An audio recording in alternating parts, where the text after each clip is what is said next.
vowels letters आउ 21 letter होची consonant letters। तो आज आम जाना vowel letters माने कौन, consonant letters माने कौन। Hello everyone, Jai Jagannath, welcome to back my channel Aarti fun and learn. आपण माने समस्ते केमिति अछंदी, आशा करूची आपण माने समस्ते भलरे थिबे। पूर्व वीडियो रे हमकु बहुत सारा भल पाइबा दैछन्ते, आमे आपण मननकु धन्यवाद जणाउछु। चलंतु आज रो वीडियो टिको स्टार्ट करिबा।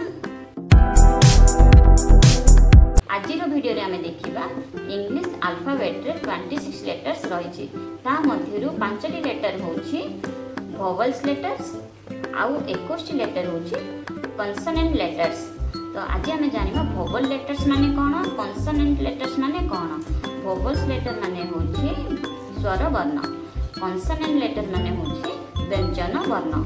vowels लेटर रे हमर रहउछि 5टी लेटर्स आ consonant लेटर रे रहउछि 21 लेटर्स। vowels लेटर रे जो 5टी लेटर्स रहउछि से लेटर्स गुडा कोन ना A E I O you.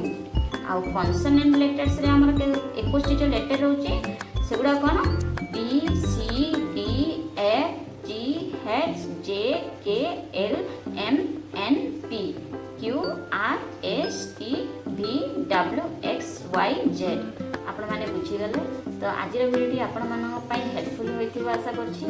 आमे पुणी थरे काली देखा हवा। So like comment share subscribe.